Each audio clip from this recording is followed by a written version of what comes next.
Madam Chair. Let it be known that I am not protecting or I am not defending anyone, much less the former president of the Republic of the Philippines, President Duterte, since I am an ally of this administration led by President Bongbong Marcos, and at the same time a friend of Vice President Inday Sara Duterte. Now, since you've been asking the questions addressed to Gerald Torre, may I ask Gerald Torre, how did you think did you handle the arrest of former President Duterte properly? Yes, sir. I do, sir. It's proper. It was proper, but when I saw the video, it was really, for me as a citizen of this country, it was really unbelievable. It was a very, very big disappointment. Because I can relate, General. Because when we were arrested way back 2001, together with my father, the same thing happened. All right, we were in the wee hours of the morning. We were the policemen barged in our hospital room at the Veterans Memorial Hospital. They were arresting us. They wanted us to be transferred to another detention cell because after the May 1 siege, at ano sabi ng mga police? Kalad ka rin na yan mga yan pag ayaw sumama. At the same time, when I saw the video, parang nag-flashback sa akin yung ginawa ng mga kapulisan ng araw sa amin. At ang sabi mo, hihilahin ko yan, hihilahin ko yan. Is that what you said, Gerald Torre? Sir, it's already all optics and tactics already because it's already. No, I am asking you. Did you say that? Hihilahin ko, hihilahin ko. Yes, sir. And I actually made good of it, sir. No. What prompted you to say that? Sir, I made good of it, sir. Sabi ko, sir, hihilain ko yan. And I went back to AS Medialdea, handcuff him. Bakit mo nga sinasabi? You know, your statements based on the video may reflect the PNP as an institution. Baka sabihin lahat ng ating mga kababayan, ganyan pala yung mga pulis. Masyadong wala man lang respeto sa matanda, sa isang dating pangulo. Ganon din ang ginawa sa amin eh. Can you justify why you said that hihilahin ko yan? Nakita ko si dating Pangulong Duterte, di naman lumalaban. What prompted you to say that? Mr. Senator, respectfully, the threat of hihilahin ko na yan was not towards the president, the former president. It was ensued after a heated argument between his counsel and General Torre. In no way was the former president threatened with bodily harm. Yes. Who was addressing the sinasabihan ni Gerald Torre? Was it the lawyer or was it the former President Duterte? Lawyer, sir, Attorney Medialdea. And actually, sir, after that, I actually went back to him, placed handcuff on him after reading him his rights and arrested him for obstruction of justice. And after that, sir, I brought him to the bus and came back again and told Attorney Delgra he's next. And again, sir, I will reiterate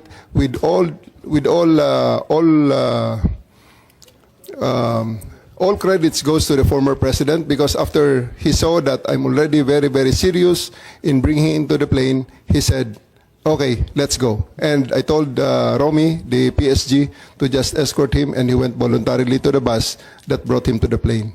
Sisingit lang ako Senator Jinggoy. Kasi binabasa ko rito yung standard operating ng PNP. Ang liwaliwanag naman eh. No torture, no force, no violence, threat, intimidation, or other means to vitiate the free will to be used against the arrested person. Di the more so, yung mga kasamahan ng arestado. Sabi mo nga, ikaw na nag-admit forcefully. Talagang you used force. Bawal po yun. Ma'am, it is... I placed ES Medialdea under arrest for obstruction of justice. Sabi nga ni Senator Jinggoy, hihilain mo pa. Yes, ma'am. I did because I have to get into their heads to make them to make it very, very clear to them that we are already very, very serious of loading the president to the plane. General, pinapaliwanag mo, pero bawal ang paggagamit ng dahas, ng pananakot, ng intimidation, or any other means. Ang liwanag nasa kapulisan yan Just to be clear, operationally, there was obstruction of justice. It was the decision call of General Torre to place him under arrest for obstruction of justice. Now let us separate what happened to the president. You are talking about Attorney Medialdea. Yes, ma'am. Paano yung iba? No one else was armed, ma'am. Yung attorney. No, wait. Yung abogado. If I may, Senator Amy. Yes. Madam Chair. Ayan. Sino yung kinaladkad nung isang pulis? Yung security na nakaitim. I think it was General Torre na hinila yung isang abogado. Dalawa yun eh. Yung abogado, hinila yung upuan, di ba? Tapos yung nakaitim na si Q, kinaladkad din. Si Attorney Delgra, sir, because he is next to be arrested. And because of that, the former President PRRD saw that I'm already that serious. And he said, he prevented the situation from further deteriorating and escalating. So he said, let's go.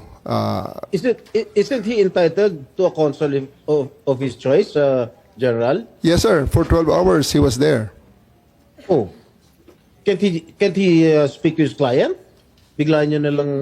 They are there for 12 hours, sir, speaking to each other. Ano? They are there for 12 hours speaking to each Alright. other, sir. One more thing that I noticed in the video, no? Ang sabi ni PRRD, papasukin niyo yung anak ko. Abogada siya. At ang sinabi mo, hindi ko siya papapasukin. Why not, Gerald Torre? That is a decision. That is my call, sir. That is my decision. Considering that Okay. he had already been assisted by 3 lawyers all throughout Okay. that time, sir. And gabi na ho yun, sir. The request was made at around mga 9 o'clock na, sir. 11 hours Gerald after Torre, ganito, the ha? first arrest. Tanggalin mo na yung titulo ni Inday Sara. Kalimutan mo na siya na Vice President siya. Pagpalagay natin hindi siya Vice President. She is an immediate member of the family. Nung kami po ay nakakulong, ang immediate members of the family, 24 hours pwede bumisita sa amin, nakakulong kami. Ito hindi pa nakakulong. Anak ito. Bakit hindi niyo pinapasok? Maliban doon, is this not a violation of RA 7438 that requires that you guarantee access to an attorney in addition to the immediate family? The President also said na yung anak niya, yung babae, abogado ko yun, papasukin nyo. Hindi nyo pinapasok. Abogado yun eh. Actually, sir, Exactly. first to answer the question of Senator Estrada, sir. I have told the President that they can visit him at his detention facility because at this time the order of the day is to load him into a plane. So that's what we endeavored to do, and that's what happened, sir. Ano niya bibisitahin yung tatay niya sa Netherlands? Hindi naman dito tinray eh. Hindi naman dito kinasuhan eh. Sa ibang bansa eh. Oh, bakit hindi niyo man lang binigyan ng kortesiya yung anak na isang abogada na magkukonsulta? Katulad nga na sinabi ko kanina, yung mga nakakulong nga, 24 hours pwede bumisita ang immediate members of the family. Bakit ito hindi pa nakakulong, hindi niyo pinapasok yung anak? Our mission at that time, sir, is to deliver him to the My God. body who issued the warrant, sir. Nasa batas yan. Nasa batas yan, General. Immediate members of the family, lawyers, priests, etc., etc. I should know. Nanggaling ako dyan. Tapos ito, hindi naman nakakulong. Again, I am not defending President Duterte. I'm just explaining the rights of an accused. Because naging akusado rin ako. And I don't want that to happen to anybody else. Dapat naman nagbigay kayo ng konting kortesiya o respeto man lang sa mga dating presidente dahil naranasan namin yan. Nung kinulong po yung tatay ko, ganun din. Kawalang respeto ang mga pulis sa amin. Porket nawala na ba kami sa kapangyarihan, ganun na lang. Matanong ko naman sa General, wag naman po sana mangyari, God forbid.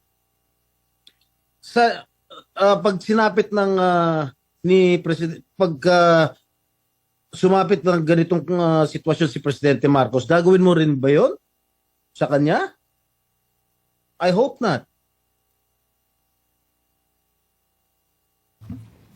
Ang liwanag po ng batas, kung ma-follow up ko lang si Senator Jinggoy, tama po siya. Hindi lang yung immediate family, medical doctor, pare or religious minister, any national non-government organization, ang CHR, international non-government accredited by the Office of the President. Lahat yan may access, pero pinagbawalan ninyo. On 2 counts, immediate family na, abogado pa niya. Bakit ganun? Ma'am, I think that's sub judice. I think we should be wary of many of the things we are mentioning Bakit here. po naging sub judice yun? Ito kasi, ano ho yun, habeas corpus po ang petition. So everything about the arrest will be asked by the Supreme Court. Kanina pa natin kung pwede ho. pag-uusapan yung arresto. Pero ano ho I think that we're just passing, parang lumalampas na po tayo sa boundary. Senator Jinggoy, pa? Ang sinasabi ko lang, the manner on how the former president was arrested, because ayoko naman mangyari sa darating na panahon na magkakaroon naman tayo ng ganyan. Sana makapagbigay lang ng korting kortesiya man lang, nakausapin yung mga abogado, pero nakausapin yung mga members ng immediate family niya, sana naman binigyan niya ng pagkakataon. Kaso mo, nung nakiusap si dating Pangulong Duterte na papasukin yung kanyang anak na abogada, tanggalin mo na hindi siya, na vice presidente siya. Abogada at anak niya, member na immediate family, sana naman lang binigyan niya ng pagkakataon. Makita niya yung tatay niya bago niyo siya isinakay sa plano. Yun lang naman yung sa akin. Masakit. Ako, isang anak na meron din akong tatay na ginanon ninyo. Masakit para sa akin. Pakipaliwanag din. Maraming salamat, Senator Jinggoy. Marami tayong pinagdaanan, kapatid. Kaya't eto nga, talagang dinudibdib natin Madam Chair, ito. Yes, Secretary John Vic lang po. kay VP, kay Senator at sa iyo, hugot ng mga anak ng presidente yan. Sumpa. Secretary John Vic, itatanong ko lang, why was there obstruction of justice? Pakipaliwanag lang. Anong ginawa nila na obstruction of justice? I think General Torre would be the best one to explain that, ma'am. General? Sir. Sabi niyo nag-obstruction of justice, kaya aarestuhin na rin ninyo si Attorney Medialdea. Ano po yung ginawa ni Attorney Medialdea na obstruction of justice? We're about to load an arrested person into a plane to transport him to the tribunal who issued the warrant. And Attorney Medialdea is preventing us from doing that. He shouted at us and intimidated us, including the president intimidating me. Alam ko malaking tao si Attorney Medialdea, pero hinarang ba kayo? Tinulak ba kayo? Wala namang ginawa eh. Hindi naman He did, nadadaan ma'am. sa salita yung obstruction eh. He did, ma'am. So I do believe that under that circumstances, I have to arrest him and I did. I do believe that I used the reasonable force to ensure compliance, for him to step aside, for us to load the former president to the plane. So yun lang yung obstruction dahil nagsisigawan yung mag-asawa. He is preventing us from doing our job of loading the former president to the plane. Hinarang ba kayo? Yes, ma'am. Anong ginawa? Hindi Nakikita namin naman sa video makita nga eh. eh. Ang Nakikita nakita naman sa ko video. lang, pinipilit ninyo iposas, hindi magkasya yung posas. Yes, that's one thing, ma'am. His blackmail way, he is preventing us. He actually placed another chair at the side of the president for the former president to sit, which is already very much delaying everything because the plane is already ready to fly. Ba't kayo masyadong nagmamadali? We are going, unang-una ma'am, ang reglementary period, mamalasin naman kami pag hindi namin ginawa ang trabaho Bakit? namin. Anong reglementary period? Anong period yun? The Article Dahil 125, sinabi na nga ni Executive Director sa ating PCTC na diffusion lang naman yun eh. Wala nga commitment pinag-uusapan dun eh. Wala nga red notice, pambira eh. there is a warrant. Tagal-tagal na ni Arnie Tevez eh. Wala pa rin, di ba? This Ba't is kayo a- nagmamadali? Ano yung reglementary period mo? May I refer it to the SOJ, ma'am, if the SOJ wants to answer that. Hindi ba pwede kayo na muna? Mauna lang kayo, tapos sa si SOJ. Pwede? Okay, ma'am. Okay. My main processes during the time is that I have implemented a warrant and it is therefore the person is already arrested by virtue of a legal warrant, and Article 125 comes into play of the revised penal code, which is entitled Delivery of Persons Legally Arrested to the Proper Judicial Authority. And I do believe at this point the judicial authority will be the ICC. Therefore, I have to abide with that Article 125 of the So revised penal inaamin code. mo warrantless arresto. Kasi yung Article 125 ng RPC does not apply kung may warrant. So inaamin mo walang warrant. At the many stages, ma'am, all the many other, Hindi, among make other up your laws. mind, General Torre. Warrantless arrest ba to o may warrant? Kasi ang liwanag naman ng Article 125 ng revised penal I do code. believe that I have a warrant at this time. I just don't want to be... Hindi walang reglementary period. Mamili ka. Kapag warrantless arrest, edi may period. Kapag may warrant, walang period. Just the same, ma'am, I have to deliver Hindi him to the pareho judicial yun, proper kapatid. authority. Hindi magkapareho yun. The reglementary period only comes into play when there's a warrantless arrest in accordance with Article 125 of the revised penal code. Di po ba? At saka may kinalaman yun sa delivery of the accused and arrested. Di po ba? And I'm being cautioned by the DOJ, ma'am, that it may be sub judice already to discuss that because of the habeas corpus pending in the Supreme Court, ma'am.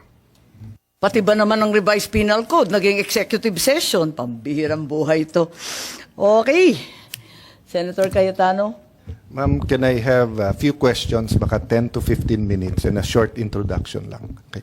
So, good afternoon ulit, gentlemen, ladies.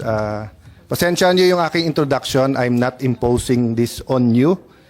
This is my personal code, di ba? So, more than being Alang Cayetano or a senator, a former Secretary of Foreign Affairs or former Speaker or Congressman, I believe I'm an ambassador of the Lord Jesus Christ, di ba?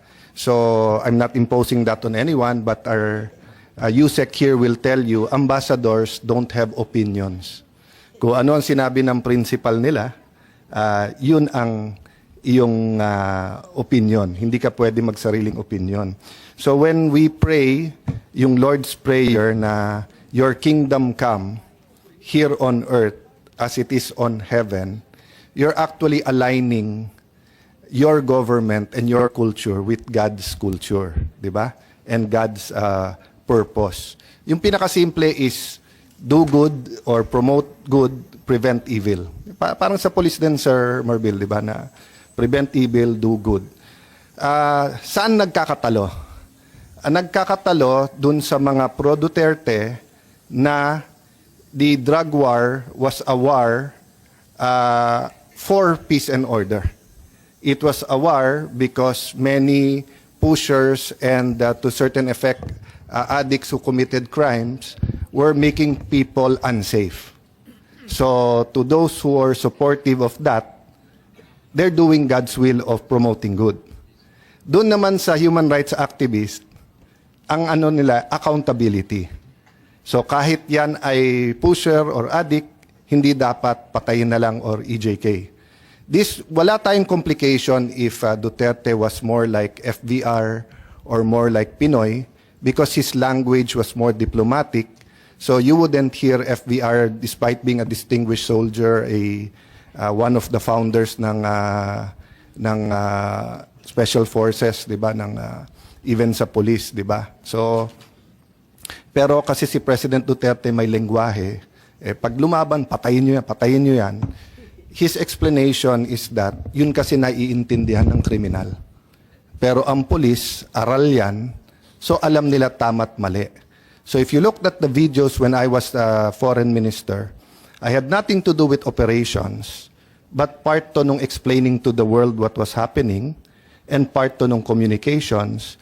It was both based on the foreign policy, and the President allowed me to put a little bit of my opinion. So ang stand namin doon during that time, and this is where I'll start my questions, SOJ, is that lahat ng mali iimbestigahan. So the only way that President Duterte will have a chance to show na walang systematic culling of addicts, extrajudicial killing, walang crime against is individual, one-on-one investigations. What confused everything during that time? First, meron po kasing issuance ang sila Secretary de Lima noon, ni-redefine nila yung extrajudicial killing. AO 35. Kaya yung 13,000 to 18,000 na patay every year during the Aquino administration, suddenly nung Duterte administration, so nung time nila, sinabi nila hindi extrajudicial yon. So nandun sa AO, tinanggal nila yung mga activist na hindi daw extrajudicial killing yon. So pagdating ng Duterte time, basta't patay at hindi natural causes, extrajudicial. Okay? Pero klaro din naman na dumami din because nga, once you started the campaign, meron talagang away among the syndicates, meron, from the start, Duterte said, meron politiko, meron police, may businessman, lahat yan may involved sa drugs. And no one of us naman doubted that. Ang question lang, yung due process sa mga pulis at politiko dun sa drug war. So, klaro tayo dun. So, eto lang yung question ko. SOJ, feel free kung tingin mo, sub judice or issue na to, but factual lang, no? I think this is of public record. Former Senator De Lima was a Commission on Human Rights chairperson 2008 to 2010. Tama, no? Yeah. So, no one disputes that. Sa pagkaalam ko, wala siyang final na case during that time na siya'y CHR. So, I'll just check that, Madam Chair, and then submit it to the committee. But ang pagkaalam ko, walang case. Okay. But eto siguro masasagot ng DOJ kung hindi ngayon, just forward the answer. From 2010 to 2015, despite the investigation of former Senator De Lima noong 2008 to 2010, ang sabi niya, mahirap kumuha ng witness kasi nga mayor pa siya noon, tapos malakas daw sa presidente noon. I think he was peace and order head nung region eh. But 2010 to 2015, siya ang DOJ secretary. Sa pagkaalam ko, wala rin siyang final na case. To your knowledge, may final ba ang DOJ noon or special prosecutor against Duterte ng 2010? I have no idea, Yeah. sir. Can we double check? I will double check, Yeah, sir. okay. Sa pagkaalam ko po, sir, wala. Okay? Ang point ko is that either wala siyang kaso, meaning wala siyang ebidensya, because if she had, why didn't she file it? During the time na siya nakaupo na walang poder si Mayor Duterte. Okay. Fast forward, 2016, September pa lang, so June 30 kami naging senador. Siya, I was an incumbent noon. July, last week of July ang third week ang SONA. So July, August, September. No? Wala pang 2 buwan as senator, nakakuha daw siya ng 2 importanteng witness, si Edgar Motobato and former PNP officer ba siya or Arturo Las Cañas. Again, I won't make a judgment here as far as the 2 witness, but dito niya ginawa, okay? Again, no cases filed and yung pagkagawa ng hearing was very political. I was just testing the credibility of Edgar Motobato and Arturo Las Cañas. For all I know, they were very credible. Pinatayan ako ng mic dito sa sesyon. Inagawan ako ng mic, ini-intimidate ako. And although namagitan si Senator De Lima, hindi niya sinensure, hindi niya pinagalitan yung umalis ng mic. And anyway, history is the record. Ang point ko, still they did not file cases dito sa Pilipinas. Pero hawak nila yung 2. Sabihin mo nang walang mangyayari, I don't agree, but sabihin mo walang mangyayari kasi panahon ni President Duterte yon. So again, fast forward, no?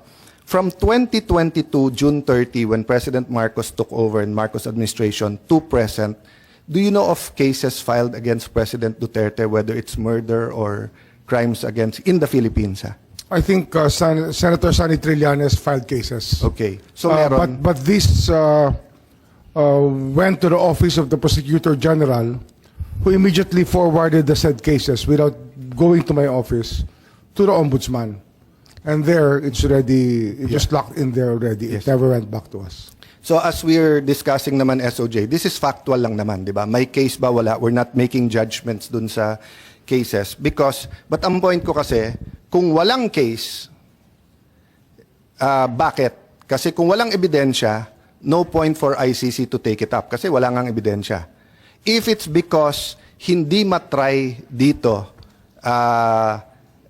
for whatever reason, di ba, pinoprotektahan natin, our justice system doesn't work, then dapat mapunta sa ICC. So I don't know the amount of evidence attached to the complaint of Senator Trillanes. Again, I won't comment. Factual lang yon. I have my opinions, but I'll keep my opinion to myself. No. But in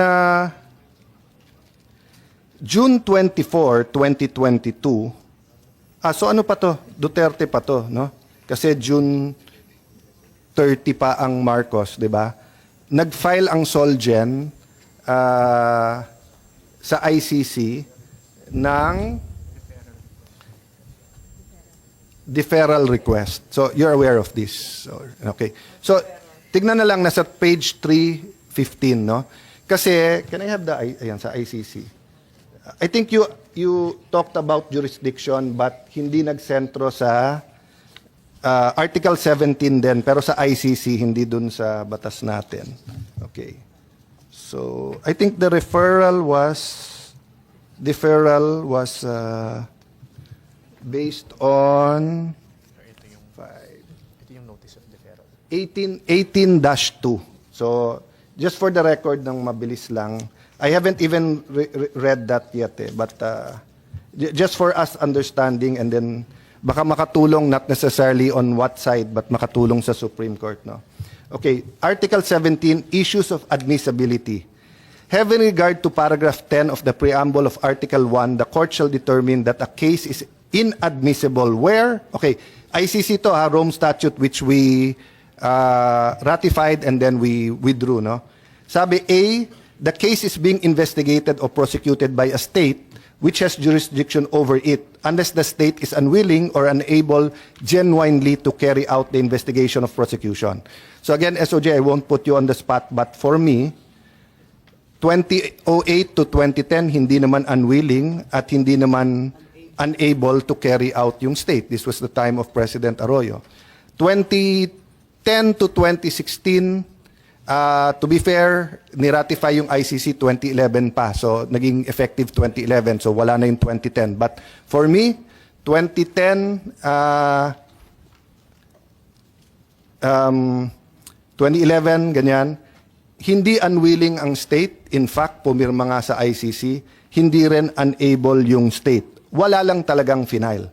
Letter B, the case has been investigated by the state which has jurisdiction over it, and the state has decided not to prosecute the person concerned unless the decision resulted from unwillingness or inability of the state genuinely to prosecute. In general, SOJ, SILG, no? In general, Sir Marbil, Chief PNP, in general, I don't remember that the Philippine government decided not to prosecute, diba? Kasi under our present laws, if you find probable cause, even the president cannot stop it. Even ang pardon natin, iba sa US Constitution. Sa pardon, you can pardon right away sa US. Sa atin, kailangan, ano na, di ba, final, di ba, kailangan final and executory. Final diba? judgment. Final judgment, di ba? Final judgment. So, kung nag-a-appeal ka pa, hindi ka pwedeng humingi ng pardon. So, I don't think we stopped any case or refused to, The third one is the person has already been tried for the conduct in which the subject complained and trial is not permitted. So I think this is their version of double jeopardy, no? So wala din yan kasi wala pa namang kaso si former President, former Mayor Duterte. Letter D, the case is not sufficient gravity to justify further court order. I won't comment dyan kasi nasa ICC yan. Except that, ang nilagay nila, at least 19, and then at least din ba yung 23 o 23. So, I have a little bit of a problem that kasi pag sinabing crimes against humanity, naaalala mo na yung mga dictators of the old sa Africa or some in the troubled areas of not the untroubled areas of the Middle East na grabe ang patayan and everything, di ba? So to put the Philippines there with President Duterte, I think it's a little bit unfair na gamitin mo at least, di ba? Kasi kung sinabi mong from 17 to 1,000, at least may idea tayo. Pero at least 17, ano yon? Baka 18, baka 19. And don't get me wrong, every life matters. Pero iba kasi yung crime against humanity, iba yung murder lang.